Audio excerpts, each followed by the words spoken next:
लोकसभा चुनाव 2024 के चौथे चरण के मतदान 13 मई को होने हैं, जिसके लिए बीजेपी और इंडिया गठबंधन अपनी पूरी ताकत दिखाने में जुटी हुई है और लगातार अपने प्रत्याशियों के लिए जनसभाएं कर रही हैं।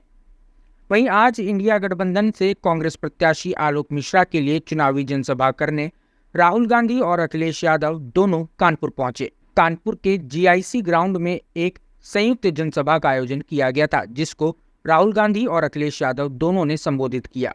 इस संयुक्त जनसभा में अखिलेश यादव और राहुल गांधी ने बीजेपी सरकार पर जमकर निशाना भी साधा। करना चाहूंगा कि अजगर माला से हमारे सम्माननीय नेता राहुल गांधी जी और अखिलेश यादव जी का स्वागत करें। कांग्रेस पार्टी,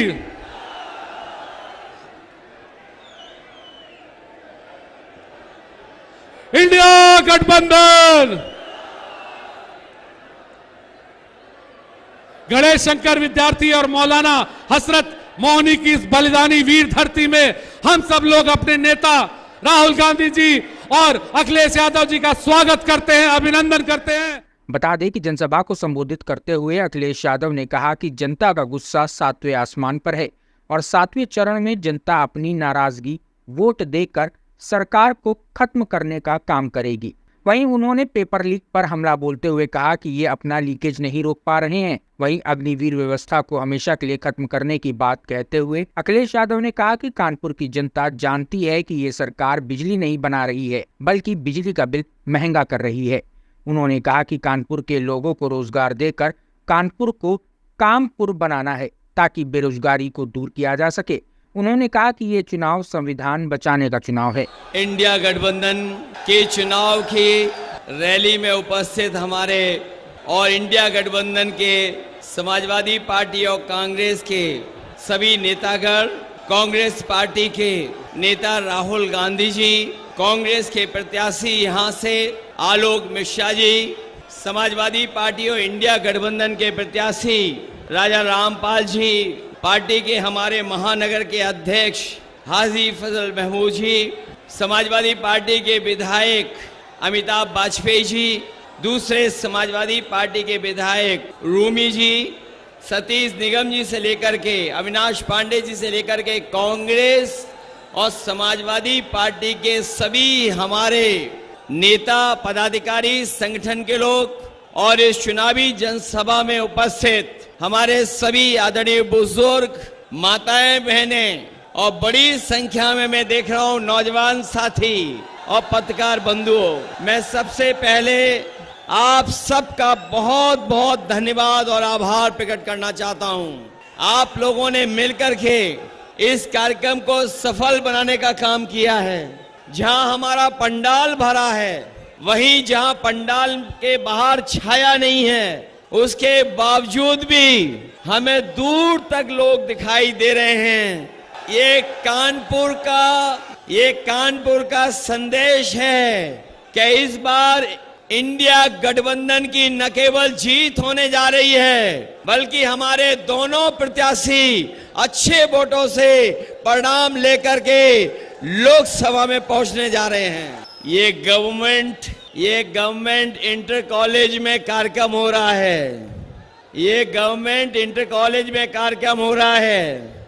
यहीं पर तय हो जाएगा कि ये गवर्नमेंट इसके बाद पलट जाएगी। यही इंटर कॉलेज के मैदान से ऐलान हो रहा है कि गवर्नमेंट बदलने वाली है। और जिन लोगों ने पिछले 10 साल से न केवल झूठ बोला है, बल्कि अगर हम पीछे मुड़ के देखते हैं तो ब्रह्मांड का इतना झूठ किसी ने नहीं बोला होगा जितना भारतीय जनता पार्टी के लोगों ने बोला है। इनकी हर बात झूठी निकली, इनका हर वादा झूठा निकला। जो इन्होंने कहा, जो इन्होंने घोषणा पत्र में लिखा, वो कोई भी वादा इन्होंने 10 साल में पूरा नहीं किया।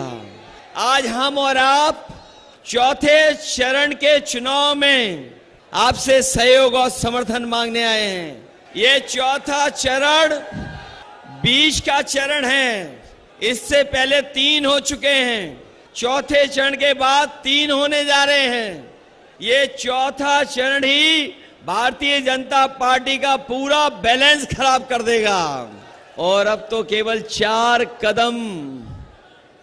कदम हमें चलना है भारतीय जनता पार्टी की सरकार का सफाया करने के लिए। ये लोग जो किसानों की आय दोगुनी करना चाहते थे, न किसानों की आय दोगुनी हुई, न उन्हें खाद मिली तो बोरी से चोरी हो गई।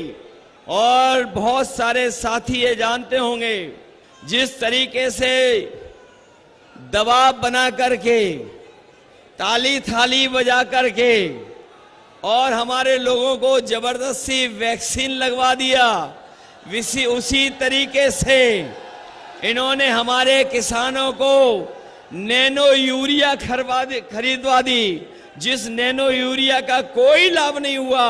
और आज ये लोग कह रहे हैं कि हम वैक्सीन वापस ले लेंगे।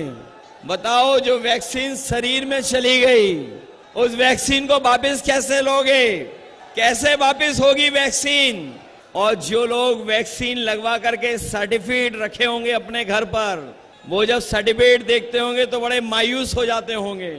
जिनके पास भी सर्टिफिकेट होगा, बताओ ये उन्हें वो वोट देने जा रहे हैं इनको कि नहीं जा रहे हैं? न केवल ये हमारी आपकी जान के पीछे पड़े हुए थे, संविधान के भी पीछे पड़े हुए हैं।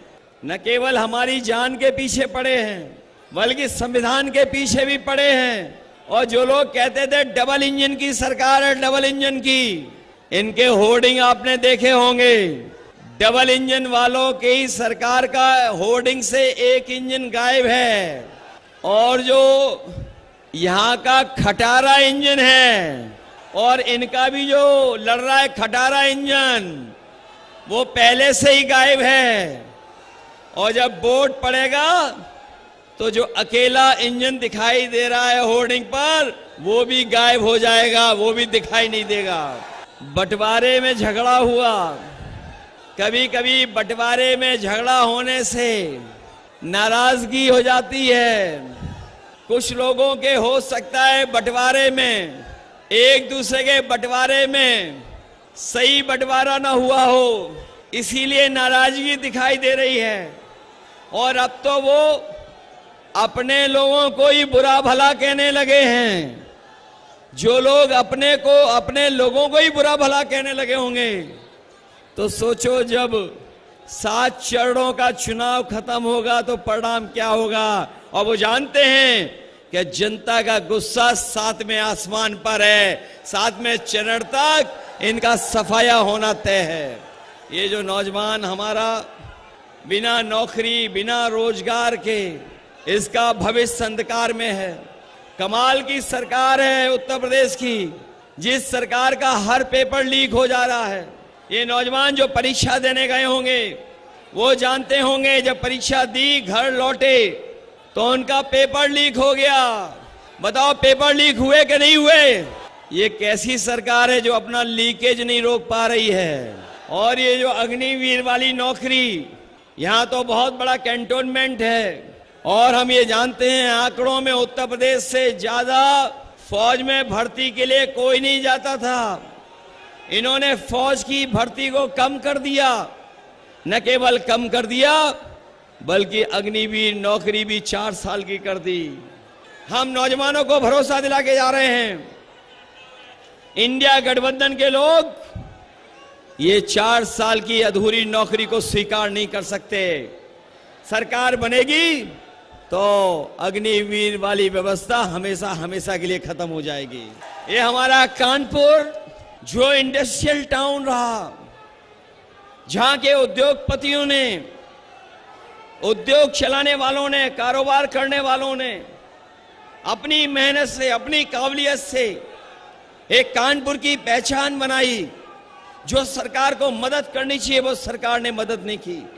चाहे वो एमएसएमई हो, चाहे बड़े उद्योग कारखाने हो, उनके साथ भेदभाव करने का काम भारतीय जनता पार्टी की सरकार में हुआ है। एक समय था यहां पर मिलें चला करती थी, मिलें चल करके न जाने कितने लोगों का रोजगार और नौकरी और घर चलता था। लेकिन इस सरकार ने कोई कदम नहीं उठाया। न केवल मिलों को भी नहीं शुरू किया, सुनने में आ रहा है कि ये लोग लेबर कॉलोनियों को भी हड़पना चाहते हैं। लेबर कॉलोनियों को हड़प करके न जाने कौन सी नई चीज बनाना चाहते हैं। हम समाजवादी लोग कभी इन बातों को स्वीकार नहीं कर सकते हैं। यही कानपुर के लोग जानते होंगे, आज जो बिजली आ रही है वो समाजवादियों की देन है। ये जो बड़े बड़े कारखाने लगे हैं, चाहे वो पनकी का हो, और मुझे याद है जिस समय कांग्रेस पार्टी की सरकार थी दिल्ली में, उस समय यहीं के सांसद मंत्री थे, वो चाहते थे कि एक बिजली का कारखाना लग जाए। उत्तर प्रदेश में समाजवादियों की सरकार थी, हम लोगों ने पूरी सहमति दे करके मदद करने का काम किया। उसका परिणाम ये हुआ कि निवेली लिग्नाइट का सबसे बड़ा बिजली का कारखाना बन करके तैयार हो गया। ये सरकार बिजली नहीं बना रही, बिजली का बिल महंगा कर रहा है। बताओ, जब बिल आता है तो आपको करंट लगता है कि नहीं लगता है? और इनकी सरकार में लीकेज के साथ साथ मीटर की भी रफ्तार बढ़ गई है। ये जो मेट्रो चल रही है, ये समाजवादियों की देन है, समाजवादियों की देन है। इस कानपुर को हम लोग कामपुर बनाना चाहते हैं, काम ज्यादा हो लोगों के पास। कानपुर का तो अपना पहचान है ही है, लेकिन यहाँ के लोगों को काम मिले, कामपुर बन जाए, उस दिशा में हम लोग काम करेंगे। हम अपनी तरफ से अपने सभी संगठन के साथियों से और अपनी पार्टी के सभी नेताओं से और संगठन के पदाधिकारियों से, एक एक साथी से हम निवेदन करने आए हैं। जहां हमारे एक प्रत्याशी राजा रामपाल जी लड़ रहे हैं, दूसरे आलोक मिश्रा जी लड़ रहे हैं, इन दोनों की मदद करना और आज के बाद अपने बूथ पर तैयारी करना है। बताओ, अपने बूथों पे तैयारी करोगे? अगर शासन और प्रशासन रुकावट पैदा करे तो घबरा तो नहीं जाओगे आप लोग? ये कानपुर वाले हैं, इन्हें सब रास्ता पता है बूथ पर कैसे जाया जाता है। बूथ पर पहुंचोगे अपना वोट डालने, आज के बाद घर घर जाकर के हमारी अपील, हमारा निवेदन करोगे सबसे। ये केवल चुनाव हमारे आपके भविष्य का तो है ही है, लेकिन ये चुनाव हमारी आने वाली पीढ़ी के भविष्य का भी है। ये चुनाव संविधान बचाने का है। संविधान के साथ साथ जो हमें अधिकार और न्याय मिलता है, वो न्याय और अधिकार को अपने सुरक्षित रखने का भी चुनाव है। इसलिए इंडिया गठबंधन समाजवादी पार्टी और कांग्रेस के प्रत्याशियों को ऐतिहासिक वोटों से जिता देना, यही निवेदन, यही अपील मैं आपसे करने आया हूं। मुझे पूरा भरोसा है कि कानपुर वाले इस बार रिकॉर्ड मतों से आलोक मिश्रा जी को जिताएंगे। जिताओगे आप लोग? कोई गलती तो नहीं करोगे, पीछे तो नहीं रह जाओगे वोट डालने में। इसलिए वोट डालिए और जो आपका साथ में आसमान में गुस्सा है वो वोट डाल करके उतारने का काम करना। वहीं राहुल गांधी ने मंच से बीजेपी सरकार पर हमला बोलते हुए कहा कि पिछले 3 साल से इंडिया गठबंधन मिलकर मोदी सरकार के खिलाफ लड़ रही है। राहुल गांधी ने कहा कि 4 जून को नरेंद्र मोदी देश के प्रधानमंत्री नहीं बनेंगे और यूपी में इंडिया गठबंधन को 50 सीट मिल रही है। उन्होंने इंडिया गठबंधन के मैनिफेस्टो को जनता का मैनिफेस्टो बताया है। राहुल गांधी ने कहा कि कानपुर को मैनचेस्टर कहा जाता था, कानपुर के सामने मेड इन चाइना भी नहीं टिक सकता है। मोदी ने हाथ नहीं गला काटा है, गलत नोटबंदी व जीएसटी लगाकर व्यापार को खत्म करने का काम किया है। राहुल गांधी ने तंज कसते हुए कहा कि मोदी ने अंबानी व अडानी का कर्जा माफ किया है, किसी गरीब का नहीं। साथ ही राहुल गांधी ने कहा कि नरेंद्र मोदी ने वैक्सीन बनाने वाली कंपनियों से करोड़ों रुपए वसूले थे और आप लोग मर रहे थे। अंबानी व अडानी पर हमला बोलते हुए राहुल गांधी ने कहा कि उनको कैसे मालूम कि अंबानी व अडानी टेम्पो से पैसे भेजते हैं। अगर उनको पता था तो अभी तक इन लोगों के ऊपर ईडी व सीबीआई क्यों नहीं भेजी गई। 10 साल पीएम मोदी ने अडानी अंबानी का नाम नहीं लिया। अंत में पीएम भागते हुए अंबानी व अडानी का नाम ले रहे हैं। जिस दिन उन्होंने नाम लिया था उसी दिन मोदी ने अपनी हार मान ली थी। राहुल गांधी बोले कि अगर हमारी सरकार बनी तो एक टैक्स होगा, वो भी गरीब और किसान के लिए होगा, किसी अंबानी व अडानी के लिए नहीं। महिलाओं को लेकर राहुल गांधी ने बोला कि महिलाएं पहले बाहर काम करती हैं, फिर घर जाकर एक्स्ट्रा काम करती हैं, इसलिए महिलाओं के लिए महालक्ष्मी योजना लाने जा रहे हैं और गरीबी व बेरोजगारी की दीवार को जड़ से उखाड़ फेंकेंगे। इसीलिए इंडिया गठबंधन एक साथ लड़ रहा है और बीजेपी की सरकार हटाकर नफरत के बाजार में मोहब्बत की दुकान खोलनी है। अखिलेश यादव जी अविनाश पांडे जी, सुहासिनी अली जी, नौशाद जी, हाजी फजल महमूद जी, अमिताभ बाजपेयी जी, हसन रूमी जी, हमारे कैंडिडेट्स आलोक मिश्रा जी, राजा रामपाल जी, इंडिया गठबंधन के कार्यकर्ता, बब्बर शेर, जो सारे के सारे मिलकर काम कर रहे हैं।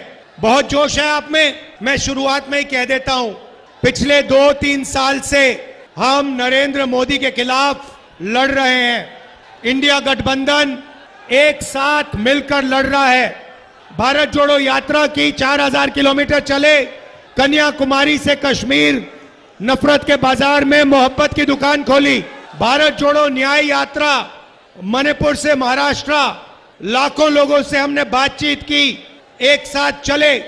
और जो हमारा मैनिफेस्टो बना है वो आपकी देन है, आपकी आवाज है, आपकी सोच है। भाइयों और बहनों, शुरुआत में मैं आपको कह देता हूं, जो बात आपको हिंदुस्तान की मीडिया कभी नहीं कहेगी, मगर जो बात सच है, 2024 4 जून नरेंद्र मोदी हिंदुस्तान के प्रधानमंत्री नहीं रहेंगे। आप लिख के ले लो, आप लिख के ले लो, नरेंद्र मोदी जी हिंदुस्तान के प्रधानमंत्री नहीं बन सकते हैं। हमने जो करना था, जो काम, जो मेहनत करनी थी, हमने कर दी है। अब आप देखना, उत्तर प्रदेश में हमारे गठबंधन को 50 से कम एक सीट नहीं मिलने वाली है, और बाकी देश में हर प्रदेश में हमने बीजेपी को रोका है। ये जो मीडिया वाले हैं, अदानी के हैं, ये सच्चाई नहीं बोलेंगे। ये हमारे भाई हैं, इनसे हम मोहब्बत करते हैं, प्यार करते हैं, मगर इनको सैलरी लेनी है बेचारों को, इसीलिए ये सच्चाई नहीं लिख सकते। बच्चे पालने हैं इनको। मगर अगर आप अभी इनके चेहरे देखोगे तो ये भी मुस्कुरा रहे हैं, क्योंकि इनको भी पता लग रहा है कि जो राहुल गांधी बोल रहा है वो सच है, और नरेंद्र मोदी प्रधानमंत्री नहीं बन रहा है। खत्म कहानी। जैसे अंग्रेजी में बोलते हैं गुड बाय, थैंक यू, ये सच्चाई है। अब कानपुर की जनता, आप देखो आपके साथ इन्होंने क्या किया। मैनचेस्टर कहलाए जाते थे, मैनचेस्टर का आप मुकाबला करते थे।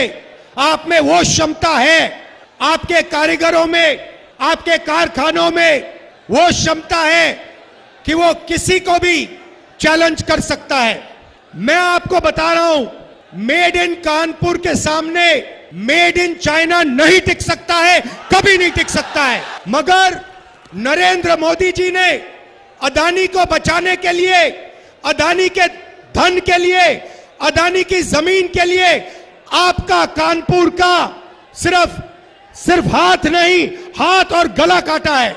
गलत जीएसटी लागू करके, नोटबंदी करके कानपुर को उन्होंने खत्म किया है। मेड इन इंडिया की बात करते हैं, मेड इन इंडिया आप ही तो हो। Made in India, made in Kanpur ही तो है। Made in Mumbai, made in Lucknow, made in Chennai, made in Bangalore, यही तो है मेड इन इंडिया। सारे के सारे मेड इन इंडिया को नरेंद्र मोदी ने खत्म किया। 5 अलग अलग जीएसटी लगा दी। आप किसी भी छोटे बिजनेस वाले से पूछ लो, किसी भी मजदूर से पूछ लो, किसी भी कारीगर से पूछ लो, जीएसटी से, नोटबंदी से कितना नुकसान हुआ वो आपको बता देगा। हमें खत्म कर दिया, हमारे बिजनेस को खत्म कर दिया। क्यों? अदानी के लिए। भाइयों और बहनों, 16 लाख करोड़ रुपया, 16 लाख करोड़ रुपया अदानी का कर्जा माफ किया है। मैं पूछना चाहता हूं, कानपुर के कारीगरों का, छोटे बिजनेस वालों का, स्मॉल और मीडियम बिजनेस वालों का कितना कर्जा माफ किया? आपने क्या गलती की? यहां आपकी जमीन दे दी, अदानी को दी, 500 एकड़ आपकी जमीन उठा के दे दी। Airport, port, infrastructure, solar power, wind power, Hindustan की डिफेंस इंडस्ट्री सारी की सारी उनको दे दी। आपको कहते हैं भाइयों बहनों, थाली बजाओ। कोविड आता है, कोविड आता है, वेंटिलेटर नहीं है, ऑक्सीजन नहीं है, गंगा में लाशों के ढेर, और नरेंद्र मोदी की पार्टी कोविड वैक्सीन बनाने वालों से जब आप लोग मर रहे थे तब पैसा ले रहे थे। करोड़ों रुपए नरेंद्र मोदी की पार्टी ने कोविड वैक्सीन वालों से पैसा लिया। आप मर रहे थे, उन्होंने आपको कहा थाली बजाओ। आपको कहा थाली बजाओ, आपको कहा मोबाइल फोन की लाइट चलाओ। अदानी को कहते हैं पैसा गिनो, टेम्पो में भेजो मुझे। उनको कैसे मालूम कि अदानी टेम्पो में पैसे भेजता है? कैसे पता उनको? और भाइयों और बहनों, हिंदुस्तान के प्रधानमंत्री, नोटबंदी वाले प्रधानमंत्री ने बोला कि अदानी और अंबानी काला धन देते हैं। तो मोदी जी, अगर अदानी और अंबानी काला धन देते हैं तो आपने उन पर सीबीआई, ईडी की इंक्वायरी क्यों नहीं कराई? क्योंकि वो आपके मित्र हैं। उनके हवाई जहाज में आप खूब उड़े, 10 साल अदानी अंबानी का नाम नहीं लिया। मगर भाइयों और बहनों, मैंने छोड़ा नहीं। अदानी अंबानी, अदानी अंबानी।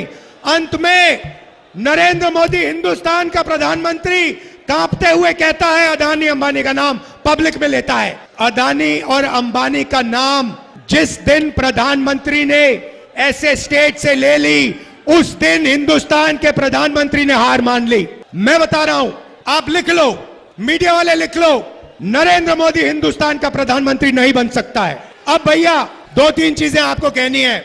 नरेंद्र मोदी ने अरबपति बनाए, हमें मेड इन चाइना का मुकाबला करना है। और मैं कानपुर के युवाओं से यह कहने आया हूं, और सिर्फ कानपुर नहीं, ऐसे हिंदुस्तान में बहुत शहर हैं जो मेड इन चाइना का मुकाबला कर सकते हैं, और उनमें से आप एक हो। भाइयों और बहनों, जब तक हमने जो नरेंद्र मोदी वाली हथकड़ियां हैं, जब तक उन हथकड़ियों को हमने नहीं तोड़ा, तब तक मेड इन कानपुर नहीं बन सकता है। मैं आपको प्लान देने आया हूं। पहला कदम, ये जो गलत जीएसटी लगा रखी है, अदानी वाली जीएसटी, 5 अलग अलग टैक्स, छोटे बिजनेस वालों पर टैक्स, किसानों पर टैक्स, गरीबों पर टैक्स, इस जीएसटी को हम बदलने जा रहे हैं।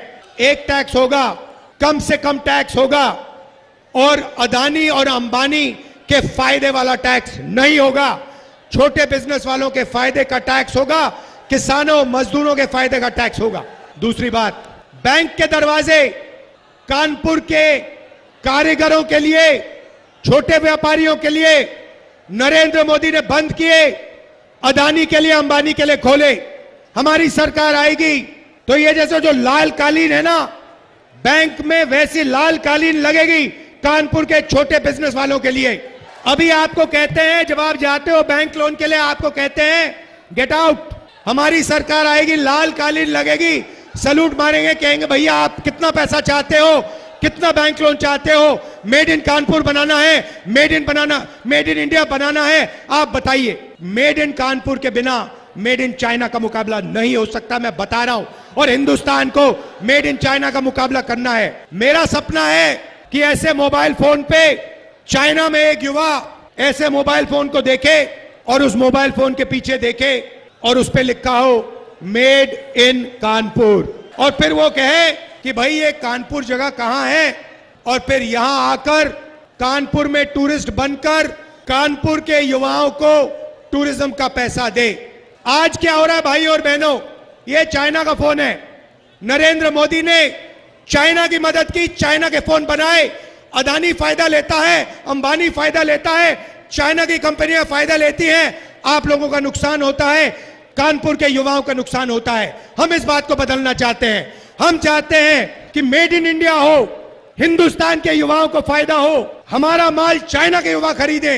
ये बदलाव हम चाहते हैं, और ये बदलाव ये नरेंद्र मोदी नहीं कर सकता, बीजेपी नहीं कर सकती। 3 चीजें हम करने जा रहे हैं। यहां महिलाएं आई हैं, अब युवाओं को बात समझ आई। राहुल गांधी और अखिलेश यादव क्या करना चाहते हैं देश के लिए, अब आपको समझ आई बात। मोदी गया, अब सुनिए, देखिए, यहां पे महिलाएं आई हैं, पुरुष भी आए हैं। मैं आपको कहना चाहता हूं, 21वीं सदी में आप भी काम करते हो, पुरुष भी काम करते हैं, महिलाएं भी करती हैं। आप भी मजदूरी करते हो, महिलाएं भी करती हैं। आप भी खेतों में काम करते हो, महिलाएं भी करती हैं। आप भी जॉब करते हो, महिलाएं भी करती हैं। मगर जॉब करने के बाद जो हमारी माताएं बहनें हैं, वो घर में 8 घंटा एक्स्ट्रा काम करती हैं। अब आपने ताली नहीं बजाई। वो अगर आप 8 घंटा काम करते हो, वो 16 करती हैं। अगर आप 10 करते हो, वो 20 करती हैं, और वो देश के भविष्य की रक्षा करती हैं। इसीलिए हम महालक्ष्मी योजना ला रहे हैं, वो 22 अरबपति बनाएं। हम करोड़ों लाखपति बनाने जा रहे हैं। हिंदुस्तान के सारे गरीब परिवारों की लिस्ट बनेगी। हर परिवार में से एक महिला का नाम चुना जाएगा।